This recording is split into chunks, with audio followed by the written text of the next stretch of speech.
गाड़ी आई पुलिस की, उन्होंने आगे जाके लगा दिया। उसमें 7-8 सिविल वर्दी में हट्टे-कट्टे जवान थे।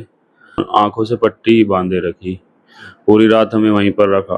टॉर्चर टाइप क्वेश्चन को लेके, कहाँ से इतना पैसा लाते हो? आपके साथ क्या-क्या हुआ जुनैद भाई? मेरे साथ मैं परसों शाम वहीं पे था जंतर मंतर पर।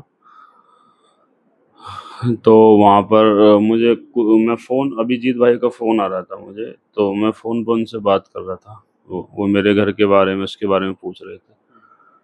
तो एक कुत्ता था वहीं पर, उस पे शायद मेरा पैर पड़ गया, तो एकदम से चिल्लाया, उसने मुझे काट लिया। तो मुझे हुआ कि रेबीज लगवा का वो टीका लगवाना चाहिए, वरना कुछ समस्या हो सकती है। तो मैंने सोचा अभी लगवा लेते हैं रात में। तो मेरा एक दोस्त है राशिद, मैं उसको लेकर जल्दी से ऑटो बुक किया और आरएमएल पहुंच गया। वहाँ पे पर्चा बनवाया। पर्चा बनवाने के बाद उसको वॉश वॉश वगैरह करके और टीके वगैरह सब लग गए। उसके पश्चात जैसे ही मैं बाहर आया, ऑटो बुक किया। ऑटो बुक करके मुश्किल से 50-60 मीटर ही चले होंगे, गाड़ी आई पुलिस की, उन्होंने आगे जाके लगा दिया। उसमें 7-8 सिविल वर्दी में हट्टे-कट्टे जवान थे। वो एकदम ऑटो में आ गए। मैंने समझा पहले तो कि कोई असामाजिक तत्व है, मुझे पीटना चाहते हैं। मैं निकल के भागने का प्रयास करने लगा। वो कह रहे भागिए मत, हम दिल्ली पुलिस से हैं। मैंने कहा अपना कार्ड दिखाइए पहले, हम संतुष्ट तभी होंगे। उन्होंने फिर कहा लो कार्ड देखो। कार्ड दिखा दिया, फिर हम समझ गए कि हाँ कुछ ना कुछ है। फिर उन्होंने मेरी आंखों से पट्टी बांध दी और मेरे दोस्त के भी, और नीचे की दिशा में हमें कर दिया कि नीचे ही रहना। फिर पता नहीं वो कहाँ पर लेकर गए। हम उनका चेहरा नहीं जानते, नाम नहीं जानते, क्योंकि उन्होंने आंखों से पट्टी ही बांधे रखी। पूरी रात हमें वहीं पर रखा। बहुत तरह तरह के सवाल किए गए, टॉर्चर किया गया। मारा तो नहीं उन्होंने, जो बात है वो मैं वही वही कहूँगा, झूठ नहीं बोलूँगा। और वो उसमें कई 1-2 लड़के ऐसे भी थे जो अच्छे से ट्रीट कर रहे थे, और एक कुछ वैसे थे जो मतलब बार बार टॉर्चर टाइप क्वेश्चन को लेके, कहाँ से इतना पैसा लाते हो, कहाँ से इतना खाना बांट रहे हो, और आपको क्या ज़रूरत थी यहाँ पर आने की? आप इतनी दूर से 35-40 किलोमीटर दूर घर है आपका, इतनी दूर से यहाँ पर क्यों इतने दिन से हो? अपना घर बार देखो, ये करो वो करो।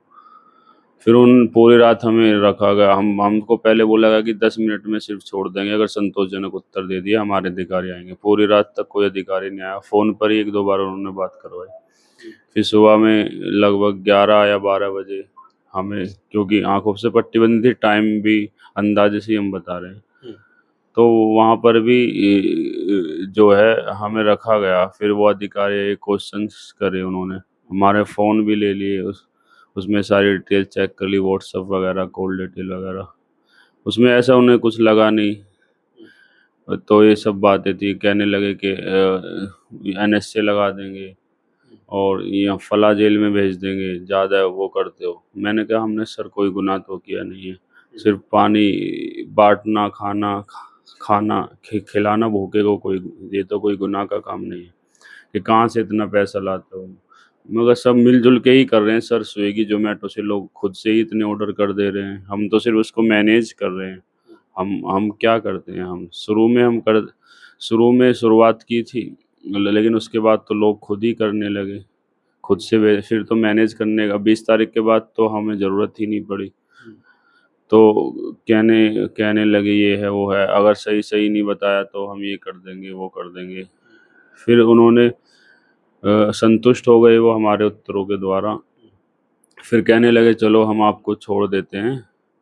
और फिर उन्होंने आंखों से पट्टी हटाई नहीं तब भी, मतलब पूरी रात पट्टी रही, और दोपहर को भी पट्टी रही। उसके बाद जो है हमें गाड़ी में बिठाया और 5-6 घंटे कंटिन्यू गाड़ी चलती रही। फिर कंटिन्यू गाड़ी चलती रही। फिर हम दोनों को उतार दिया। हमको कहा गया कि हम तुम्हारे गांव के पास पहुंचने वाले हैं और अपने दोस्त को भी गांव दिखा देना अपना। तो हम वहाँ पर पहुँचे। हमें वहाँ पे उतार दिया, गाड़ी भी बहुत आगे खड़ी कर दी ताकि हम नंबर ना देख पाएँ। और जब उतार के आंखों पे पट्टी ऐसी लगी रही, बोला कि 5 मिनट के बाद खोलना इसको, ताकि हम उनको देख ना पाएँ, पहचान ना पाएँ। तो उसके बाद जो है हम जो उतर कर वहाँ पर देखा तो वहाँ पर पहाड़ थे। हमने एक दो लोगों से पूछा कि हम कौन से स्थान पर हैं, कहने लगे ये तो मसूरी उत्तराखंड है। हमने फिर वहाँ से थोड़ी दूर देहरादून ISBT तक वो किया, एक ऑटो, फिर वहाँ से कैब बुक किया, फिर दिल्ली आए। और इतने रात के 11-12 बज गए थे।